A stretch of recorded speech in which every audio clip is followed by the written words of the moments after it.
जम्मू द्वीप के मेरू पर्वत से पश्चिम की ओर विदेह क्षेत्र के गंधिला देश में सिंहपुर नगर है। वहाँ के श्रीशैन राजा की सुंदरी रानी से जय वर्मा और वर्मा ऐसे 2 पुत्र हुए। पिता ने योग्यता और स्नेह के निमित्त से छोटे पुत्र श्री वर्मा को राज दे दिया। तब जय वर्मा विरक्त होकर स्वयं प्रभु से दीक्षा लेकर तपस्या करने लगा और किसी समय आकाश मार्ग से जाते हुए महीधर विद्याधर को देखकर विद्याधर होने का निदान कर लिया। इतने में ही सर्प के डसने से मरकर यहाँ पर तुम्हारा स्वामी महाबल हुआ। आज रात्रि में उसने 2 स्वप्न देखे। तुम जाकर उनका फल कहकर उसके पूर्व भव सुनाओ, उसका कल्याण होने वाला है। महाबल का जो कि आने वाले 10 भव में पहले तीर्थंकर इस युग के आदिनाथ भगवान होंगे। गुरु के वचन से मंत्री वहाँ शीघ्र ही आकर बोले, राजन, आपने जो स्वप्न देखा है कि तीनों मंत्रियों ने आपको कीचड़ में डाल दिया और मैंने उठाकर सिंहासन पर बिठाया, सो यह मिथ्यात्व के कुफल से आप निकलकर जिन धर्म में आ गए। दूसरे स्वप्न में जो आपने अग्नि की ज्वाला क्षीण होते हुए देखी, उसका मतलब ये है कि आपकी आयु मात्र 1 माह है बची हुई है। पहले क्या देखा? 2 सपने देखे, एक सपने देखो, एक सपने में तो उन्होंने देखा कि कीचड़ में डाल दिया है आपने तीनों मंत्रियों को, और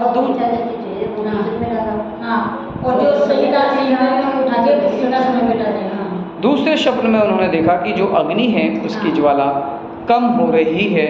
इसका मतलब ये है कि आपकी आयु अब ज़्यादा शेष नहीं है, केवल 1 महीने मात्र आपकी आयु शेष है उस महाबल राजा की, जो कि महाबल को सपना आया था क्या? आप इस भव से ठीक 10वें भव में पहले तीर्थंकर आदिनाथ होंगे। ऐसी सारी बातें मंत्री को सुना दी। राजा महाबल ने भी अपने पुत्र राजा महाबल जो कि 10वें भव में आदिनाथ भगवान बनेंगे, उन्होंने अपने पुत्र अतिबल को अपना राज्य का भार उन्हें सुपुर्द कर दिया और सिद्धकूट चैत्यालय में जाकर सिद्ध प्रतिमाओं की पूजा करी।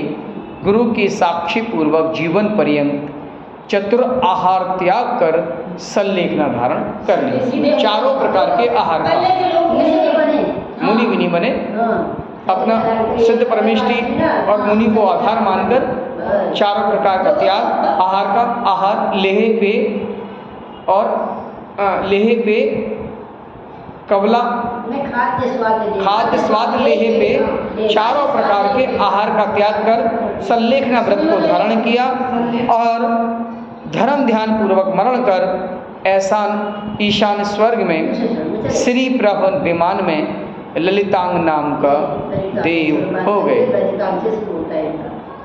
देख लीजिए सल्लेखने का कितना बड़ा महत्व है। अगर कोई भी जीव सल्लेखना पूर्वक मृत्यु को प्राप्त करता है, निश्चित यह मानिए वह आने वाले भाव में अवश्य ही महा प्रताप को धारण करेगा या महा योनियों को प्राप्त करते हुए अपनी इस संसारिक बंधन को काटेगा। जब उसकी आयु पृथक पल के बराबर रह गई, उस देव की अर्थात जिन्होंने सल्लेखना पूर्वक मरण किया और दूसरे स्वर्ग ऐसान स्वर्ग में ललितांग नाम के देव हुए, जब उनकी आयु कुछ ही पल के बराबर रह गई, प्रतक्त्व वहाँ पर 2 उनकी आयु 3 से 6 पल के बराबर रह गई, तब उसे स्वयं प्रभा नाम की एक और देवी प्राप्त हुई।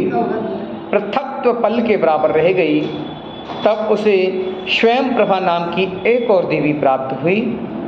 अन्य देवियों की अपेक्षा ललितांग देव को यह देवी विशेष प्यारी थी। जब इस देव की माला आदि मुरझाई तब मृत्यु निकट जानकर शोक करते हुए इसको अनेक देवों ने संबोधन किया, जिसके फलस्वरूप इस देव ने 15 दिन तक जिन चैत्यालयों की पूजा की और अचित स्वर की जिन प्रतिमाओं की पूजा करके वहीं पर चैत्र वृक्ष के नीचे बैठकर उच्च स्वर से महामंत्र का उच्चारण करते हुए संलेखना पूर्वक मरण होता है। अर्थात देवों में भी संलेखना पूर्वक मरण होता है, अगर उसकी गति पूर्व जन्म का पुण्य का प्रताप हो तो। पता चल जाए तब यहाँ पता चले जाने वाले हैं तो फिर वो सेलेक्ट अब उस देव सुख को भोगने के बाद जम्मू द्वीप के महामेरु के पूर्व की ओर विदेह क्षेत्र में उसका वल्टी देश है, उसके उत्पल खेटक नगर के राजा वज्रबाहु और रानी वसुंधरा से वह ललितांग देव ब्रज जंग नाम का पुत्र हो गया। वज्रजंग। उधर अपने पति के अभाव में वह पति प्रभा स्वयं प्रभा 6 महीने तक बराबर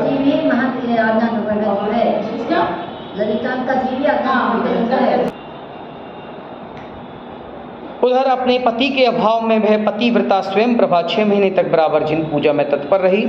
पश्चात सोमनस वन संबंधी पूर्व दिशा के जिन मंदिर में चैत्र वृक्ष के नीचे पंच परमेष्ठी का स्मरण करते हुए समाधि पूर्वक प्राण त्याग दिए और विदेह क्षेत्र की पुंडरकनिक नगरी के राजा वज्रदंत की महारानी लक्ष्मीमती से श्रीमती नाम की कन्या हो गई। कालांतर में निमित्त बस इन ब्रज संघ और श्रीमती का विवाह हो गया। इनके 49 युगल पुत्र अर्थात 98 पुत्र उत्पन्न हुए। किसी समय वे अपने बाबा के साथ दीक्षित हो गई। एक समय श्रीमती के पिता चक्रवर्ती वज्र दंत ने छोटे से पुंडरीक को राज्याभिषेक कर दिया और विरक्त होकर पुत्र के साथ दीक्षा ली।